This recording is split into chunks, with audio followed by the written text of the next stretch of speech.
Oi, oi! Para quem não me conhece, eu quero me apresentar. Eu sou a Isa Crivellaro, mãe, autora do blog TT Nosso de Cada Dia, fonoaudióloga e consultora internacional em amamentação pelo IBLCE. E profissionalmente, além de ajudar mães que querem muito amamentar e que estão com alguma dificuldade aí nesse processo, eu também ajudo profissionais das mais diversas áreas que diariamente se deparam com essas duplas de mães e bebês a se capacitarem profissionalmente para que possam oferecer esse suporte da melhor maneira possível.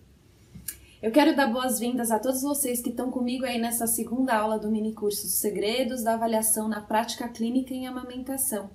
E antes de dar início ao conteúdo dessa segunda aula, que tá, olha, supimpa, sensacional, eu quero convidar você que não assistiu a primeira aula para primeiro assistir nossa aula de número 1, então clica no link aqui embaixo, porque eu tenho certeza que dessa forma você vai aproveitar muito mais todo o conteúdo desse mini curso. Bom, só relembrando então, na primeira aula a gente falou também sobre o porquê a avaliação é um aspecto tão importante e decisivo para a nossa prática clínica na área de amamentação. A gente destrinchou um pouquinho da avaliação em si, então a gente falou sobre entendermos a queixa daquela dupla, falamos sobre a anamnese, os dados objetivos e subjetivos que a gente pode colher a partir de uma boa conversa. Falamos sobre a importância de termos um olhar treinado quando a gente vai observar o bebê, a mãe, principalmente a mamada, né? E como a junção de todos esses dados relevantes aí vão nos ajudar a formular a nossa hipótese, né? Sendo então esse processo o nosso ponto de partida para que a gente possa pensar em estratégias efetivas para que de fato possamos ajudar essas duplas. Na primeira aula eu também contei um pouco da minha história, te contei o quanto foi impactante para a minha prática profissional entender a amamentação a fundo e o quanto ter acesso a determinados conteúdos foram capazes de enriquecer a minha atuação profissional. Eu também te contei o quão transformador foi desconstruir uma série de conceitos errôneos aí que muitos de nós temos com relação à amamentação, o quanto foi importante para mim mudar ideias pré-concebidas e o quanto tudo que eu aprendi e que não está acessível a todo mundo, principalmente porque não aprendemos muitas dessas coisas nas nossas graduações na área de saúde, né, ou nos cursos que em geral nos dão um panorama geral aí sobre o manejo clínico da amamentação. Fez com que eu pudesse, então, ter muito mais segurança para oferecer esse apoio e fez com que, em muito pouco tempo, eu tivesse a oportunidade, então, de atender cada vez mais duplas de mães e bebês, né? Porque é isso, quando a gente se prepara e se propõe a fazer um bom trabalho, o fluxo de pessoas que buscam a sua ajuda cresce naturalmente, né? E daí você pode me perguntar, mas Isa, mesmo eu tendo pouca experiência prática, eu vou conseguir me preparar para ajudar mães e bebês? Lógico, né? Aliás, o primeiro passo para que a gente possa ajudar, na verdade, é entender a fundo o processo, né? É compreender as suas nuances, seus pormenores. Então, o primeiro passo dentro dessa atuação é termos referenciais sólidos, né? Muito conhecimento do assunto e acesso a um conteúdo de qualidade e que, de fato, vai ser indispensável para essa prática. Uma vez, uma profissional de uma unidade básica me perguntou se esse conteúdo seria bacana para ela. E lógico, né? Os postos de saúde deveriam contar com profissionais capacitados para atender a população no âmbito da amamentação, porque são as unidades básicas que são a porta de entrada do nosso sistema de saúde.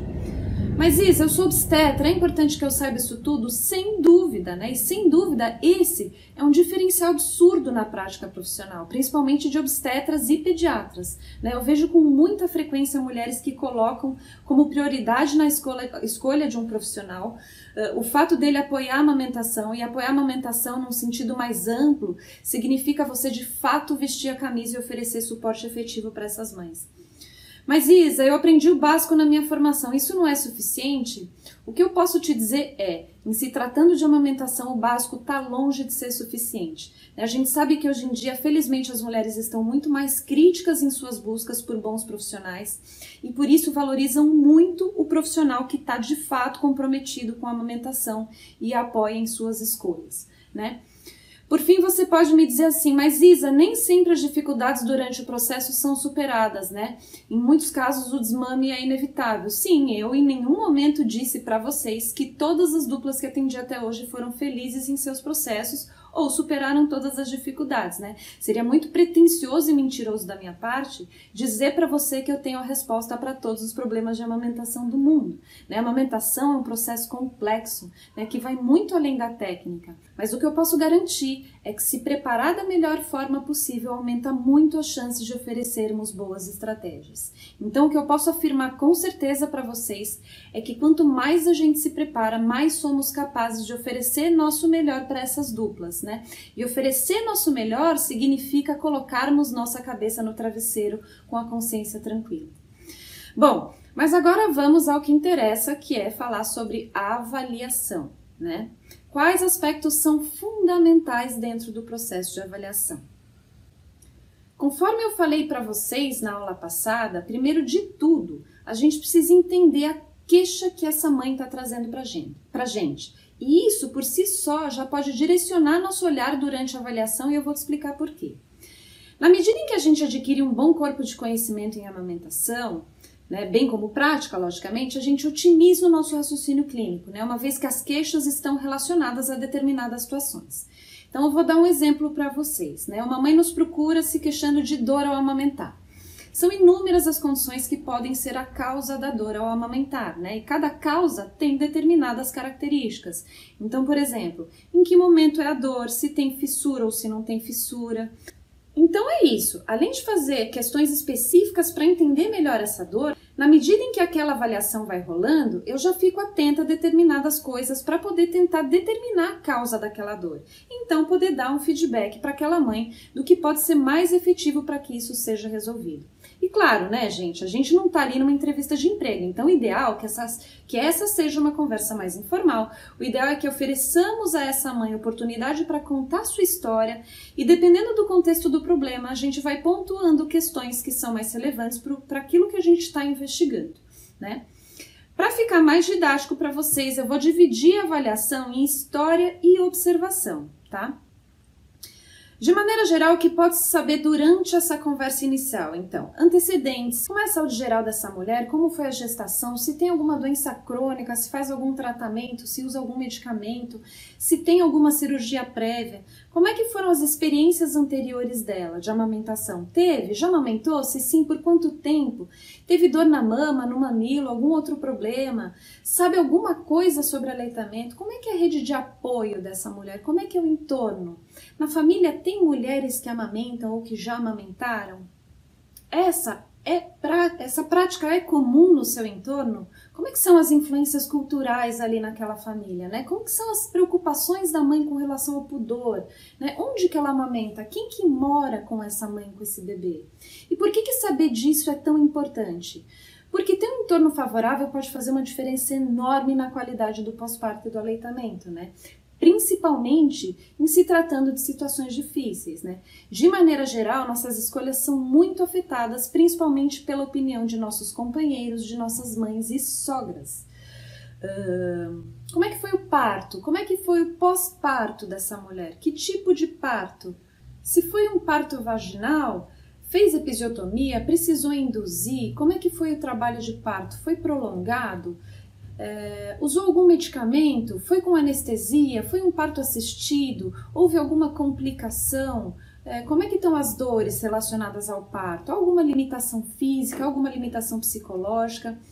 E por que é importante a gente saber disso, né? Porque é sabido que alguns fatores relacionados ao parto e pós-parto podem impactar o aleitamento de maneira geral, ou o comportamento do bebê, ou até mesmo a produção de leite da mãe, né? Uma outra coisa que a gente vai colher também, dados do bebê e da rotina dessa mãe e desse bebê. Então, qual foi a idade gestacional, né? Qual a idade atual do bebê? Teve alguma intercorrência aí? Como é que está a curva de crescimento? Como é que é a rotina de mamada, né? Como que é a frequência desse aleitamento? O tempo médio para a gente ter uma ideia? Como é que esse bebê se comporta antes e depois da mamada? Tá fazendo uso de complemento, não tá? Como é que é a questão das eliminações? Como é que tá a diurese? Como é que tá a evacuação? Esse bebê usa algum bico artificial? Em se tratando principalmente de casos de ganho de peso lento ou insuficiente do bebê, essas informações são imprescindíveis para que a gente possa então entender todo o contexto e o que de fato pode estar impactando esse ganho de peso, né? E com relação à observação, o que é importante a gente observar?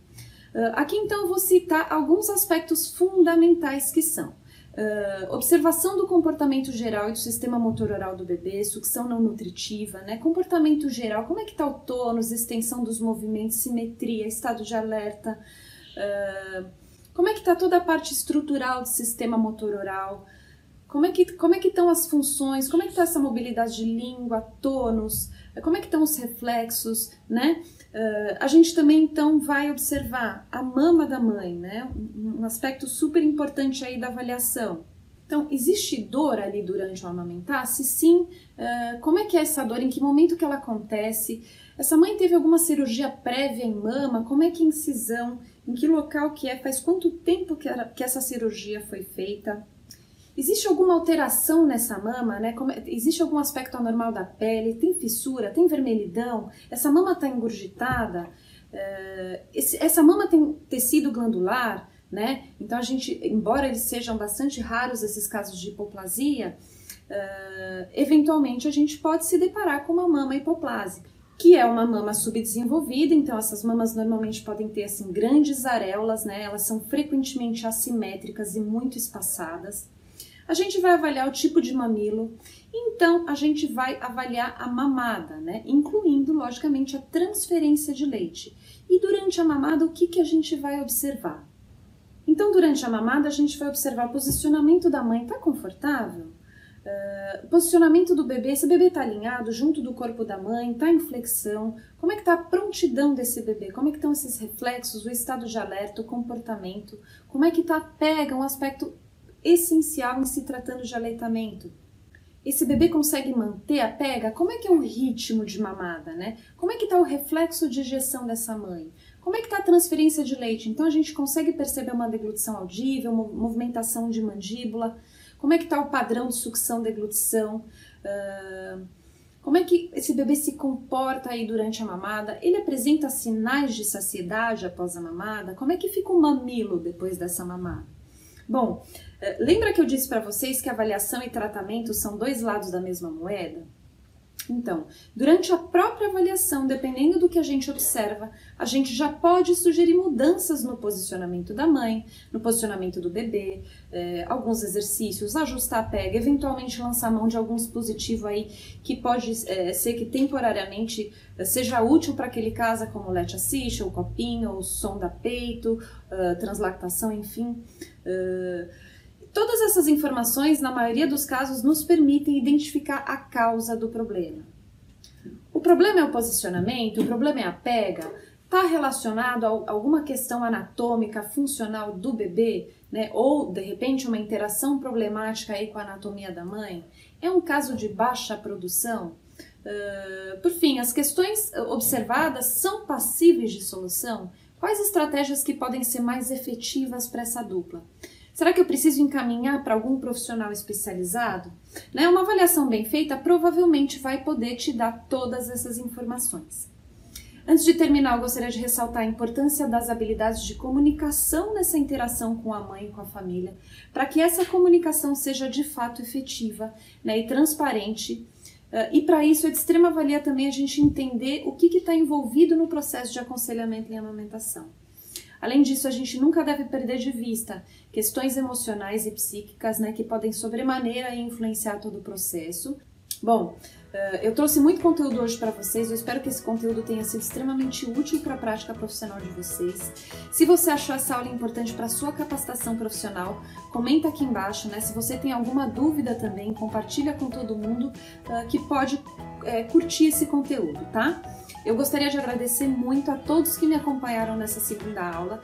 Eu gostaria de avisar vocês que a gente vai ter um webinário ao vivo, no qual eu vou tirar algumas dúvidas enviadas para mim sobre o manejo clínico da amamentação e no qual eu vou falar sobre o lançamento do curso avançado em amamentação 2.0. Algumas pessoas já conhecem o curso avançado em amamentação, que está no ar aí há mais de um ano e pelo qual já passaram mais de 400 alunos. O curso avançado 2.0 vem agora totalmente reformulado, com muito mais conteúdo, com mais de 40 aulas relacionadas à amamentação e seu manejo clínico aí nos mais variados contextos. Ele é um curso online super completo que pode ser acessado de qualquer dispositivo que tenha acesso à internet. Então, se você quer saber desse lançamento em primeira mão, acompanhe o webinário ao vivo até o final, porque eu vou fazer um pré-lançamento do curso avançado 2.0 durante o webinário, com diversos bônus imperdíveis aí e principalmente com um mega desconto especial para os primeiros alunos que adquirirem o curso avançado 2.0 durante o webinário. Então não perde essa oportunidade, que vai ser única, e a gente se vê lá.